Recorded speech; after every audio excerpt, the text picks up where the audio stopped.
সাতক্ষীরা জেলায় কালীগঞ্জ উপজেলায় বিষ্ণুপুরে অবস্থিত মদিনা দরবার একটি অনন্য আধ্যাত্মিক কেন্দ্র। এখানে ধর্ম বর্ণ নির্বিশেষে মানুষ একত্রিত হয়। এখানে রয়েছে এক বিশেষ ঐতিহ্য।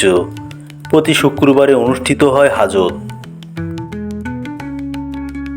প্রায় ৩০০ বছর ধরে এই অনুষ্ঠান চলে আসছে ধারাবাহিকভাবে।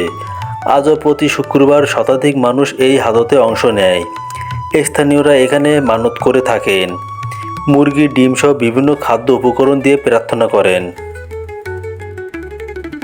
সবচেয়ে বিষয়কর দিক হলো এখানে হিন্দু মুসলিম উভয় সম্প্রদায়ের মানুষ মিলেমিশে অংশগ্রহণ করে থাকেন। এমনকি হিন্দুদের মুখে শোনা যায় আল্লাহ আল্লাহ ধ্বনি। হাজতে দোয়া, প্রার্থনা ও তাদের অন্তরের চাওয়া পাওয়া আল্লাহর কাছে পেশ করে থাকেন। এখানে হিন্দু মুসলিম উভয় সম্প্রদায়ের মানুষ একই সাথে বসে খান, একই সাথে প্রার্থনায় অংশ নেন। এমন দৃশ্য বাংলাদেশে সত্যি বিরল দৃষ্টান্তর।